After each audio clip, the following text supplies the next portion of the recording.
We are joined by Utah Valley head coach Mark Pope. Coach, you were picked to finish third in the WAC by the media and fourth by the coaches. Can you talk a little bit about those predictions? Well, I'll tell you the truth is that our internal polling gives us really different numbers. Sometimes I look at those numbers and think they're a little bit of fake news.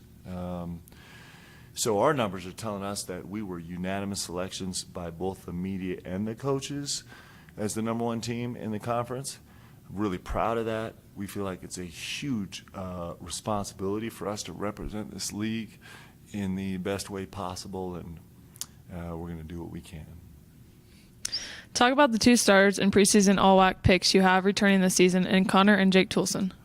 Yeah, it's two really special young men, and both have been with us as we've tried to figure out who we were going to be as a program. What they've accomplished in the last few years has been really extraordinary, and we're counting on them to lead us as we have this huge influx of new faces.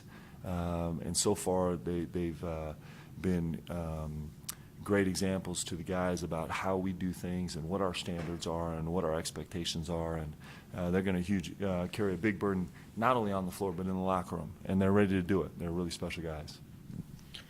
It's not the toughest 24 hours in basketball, but your non-conference schedule includes games against BYU, St. Mary's, and Arizona.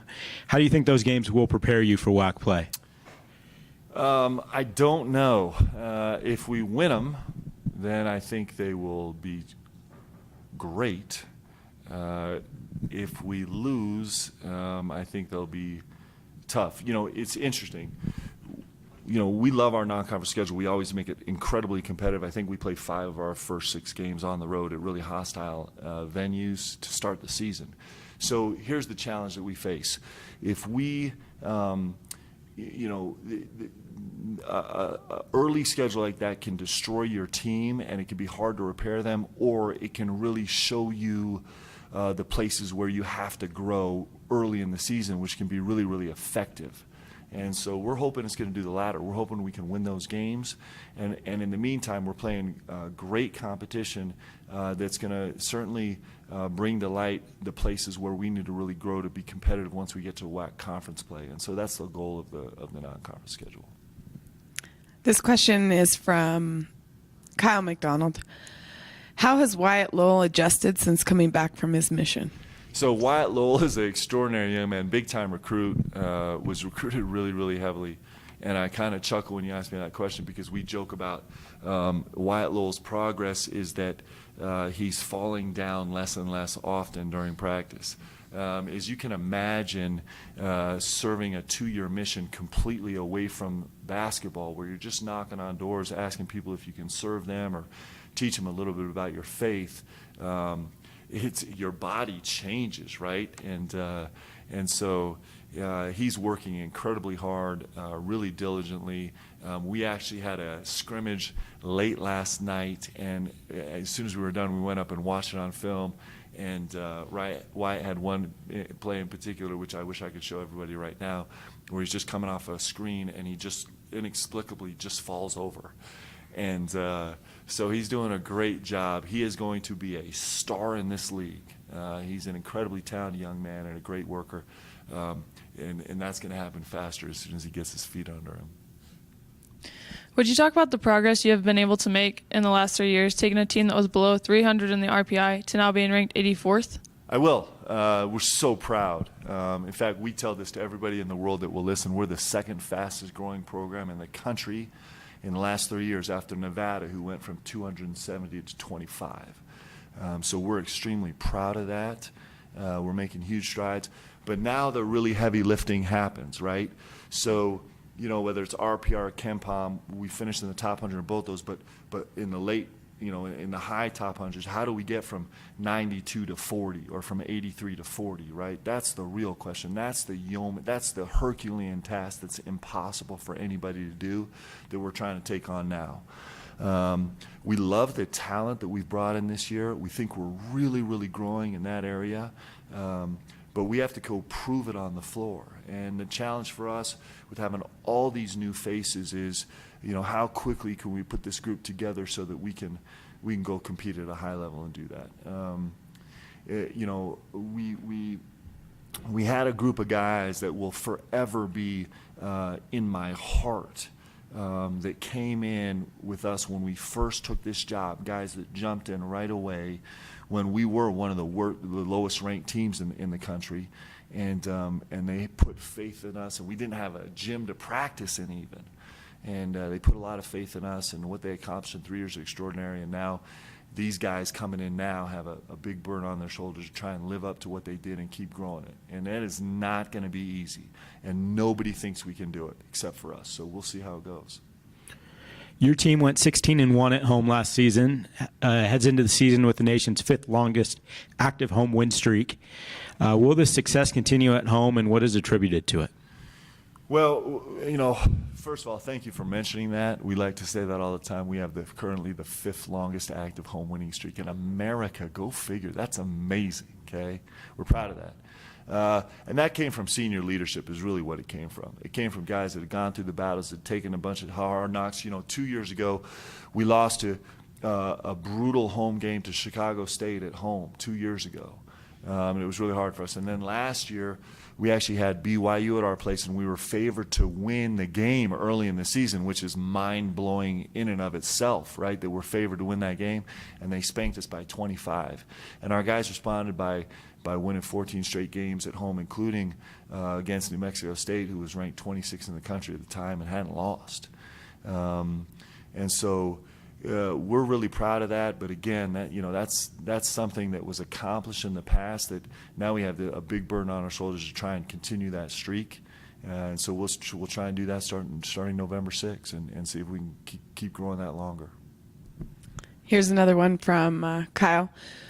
Along with Jake, Connor, and Ben, who's one of the newcomers who might really stand out this year? It's really hard for me to predict right now. I got a big list of guys. We have really high expectations for Wyatt Lowell, for Isaiah White, 2 guys that are versatile, that could play anywhere from the 2 to the 4 spot. We have a graduate transfer in Connor McDougal, who I think has a chance to really, really finally find himself in a major way, who could be really special for us. Bailey Steele's a young man that sat out for us last year, and he's like the living he's the living embodiment of Superman, except he's taller and stronger and more handsome, right? And so he's going to be really, really fun to kind of see if this game will slow down for him, where he can make plays. We have several Division I transfers that are sitting out that we have high hopes for, that they're going to really add to our program as they become eligible. So it's a good group of guys that I think is going to be fun to watch grow together. And I didn't even mention T.J. Washington, who's an All-American junior college point guard, who we expect to come in and have a huge impact on us. So there's so many new guys right now, and it's really a fun time in our gym for us trying to figure each other out.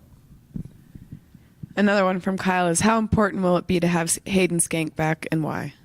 Yeah, you know what? I tell you, we had a extraordinarily special season last year. We fell a little bit shy of our ultimate goals, and I attribute some of that to losing Hayden Shanks for the season. We lost him in really for the entire season, and I'm going to say this, and I hope Hayden is listening because he'll love this. If you ask people out there about Hayden Shanks' basketball playing ability, you're going to get all types of different answers. Okay, some people think he can play, people think he's awesome. If you ask anybody in the world about Hayden Shanks' toughness and his heart, you will have a unanimous response from every single person that you hear from that he's one of the most special young men that's out there, right? And we missed that last year on our roster. And so he's worked unbelievably hard this for the last year trying to get back healthy. He's still not quite ready to go live. He's still maybe a couple months away from being able to do that. But if we can get him back in our locker room and back on the court with us in any capacity whatsoever in a game function, he's going to be really important to our team. Your team has now won national postseason tournament games in each of the last 2 seasons. Talk about what the experience of postseason tournaments has done for your team. Well, it's a big deal for us. I mean, it's a huge deal for us. And just have the opportunity to play in them and then to be able to advance 2 consecutive years is important for us. We want to keep that streak alive, and we'd like to actually move up in tournaments, right? And there's only one way to do that, and that's try and come win this WAC. The experience has been great for us. There's a real shift. You break it down into seasons. You have the non-conference season, which is a standalone season all by itself. And then you have the WAC season, and that's a standalone season all by itself. And then you have the WAC tournament, which is the big monster in the room that every single team is trying to wrestle and beat, right? And then after that, you have season number 4, which is postseason. And there's an adjustment. Like, there's a real process to being able to perform in that 4th season. And our guys have some experience in that, and I like it. I like it for them. You've made it known that you love transfers. Can you talk about your JC and grad transfers that will be eligible to play this year? Yeah, so we kind of mentioned a lot of those guys. I think it's going to be a really special group. So, and I haven't talked about the 3 kids that are sitting out that are going to be really special. Starting kind of, in the guard line, this TJ Washington, I have high expectations for. I think he's one of the great passers and keep dribble alive guys in college basketball. He's surprised us with how capable he is defensively. I think he's going to be able to manage ball screens a lot all by himself, which is a huge deal for us. He's still learning right now our system and to develop the habits that are important for us in terms of playing the game, but I think he has a chance to be really special. Isaiah White is a transfer from Salt Lake Community College who was a big-time high school player, had a great freshman year, and then sat out his whole sophomore year at Slick, so he has 3 years left. But he's got a big-time body. He's a terrific athlete. And the beautiful thing about Isaiah is that he's one of those rare guys that has a motor that won't quit. He never paces himself. He competes at a really, really high level. I think he's going to be really special for us. And then the other guy that's available to play, the other 2 guys that are available to play is Connor McDougal, who I spoke about earlier, who transferred from New Mexico, who we expect huge things from. This is actually his 4th university that he's been at. He's a grad transfer. And I really do believe that he's going to find himself in a huge way this year. And then Bailey Steele has been with us for a year, and he's eligible to play this year, and he's a monster of a player. And then we have 3 kids sitting out. We have Brandon Averett, transfer from Oklahoma State, who is proven in our first few weeks of practice that he is an elite level point guard. And he's not big in stature, but he's got a huge heart and amazing skill set, and he's going to be really fun for this league when he starts playing here. He beat Kansas twice last year. And then we have Casson Jardine, who transferred from Boise State, who, again, won't be able to play this year, but is an unbelievable leader, a huge motor, and is going to be one of the best shooting power forwards in America when it's all said and done. And so we have an unbelievable host of guys that are coming in. And Ege Hafsa, who's a transfer from Fordham, who only the real analytic geeks are going to really be interested in this. But Ege was in the 99th percentile in points per possession plus assists last year at Fordham, playing in the A10 at a 1.398 points per possession plus assists. Those numbers, for anybody that pays attention, are insane. And this guy can pass. He makes all our guys on the team laugh because he's just throwing dimes every time. He's like the Pistol Pete incarnate. He's from Turkey, and he's only been in the States for a couple years, but I think he must have grown up on Pistol Pete. So it's an unbelievable group. We're really excited about him, and I think it bodes well for our future. This is the last one from Kyle McDonald. Do you think that you should compete in the Smash Brothers competition at Midnight Madness on Friday after your daughter beat you? Okay, I was fine with that question until the last part. Okay, my daughter is one of the best there is. Okay, that does not. I am a growing esport athlete, and for you guys to come in here, okay, and bring up a tarnished past in my loss to my daughter Shay, who is an undervalued competitor in the esport world, I'm telling you, You know what? Maybe this group in here, this media group, should go back and do a serious soul check on what's important, okay? Because I have a future in this game. Can you talk about the recent success of the WAC and the direction the league is heading? Yeah, it's exciting, isn't it? I mean, this league is growing so fast. Under the direction of Jeff Hurd, it's been extraordinarily fun to see what we're accomplishing. And every university is like growing at this incredibly rapid pace, and the programs are growing. And then we have Cal Baptist rolling in, who I don't know, the fake news might have picked them to be 7th or 8th or something, but the fake news has lost their mind. I mean, have you seen this place? It's like a resort. They just built a $70 million arena. $70 million. That's essentially my budget for the next 200 years. Okay? This league is growing at an exponential rate, and it's so exciting. And I'm telling you, Bakersfield made this unbelievable run a couple years ago to get to the NIT Final Four, and that's just the beginning of, I think, where this league is going. And so it's really exciting to be a part of, really exciting to grow. Great coaches, terrific athletes, really special institutions. It's pretty exciting. All right. Thank you, Coach. Thanks, guys.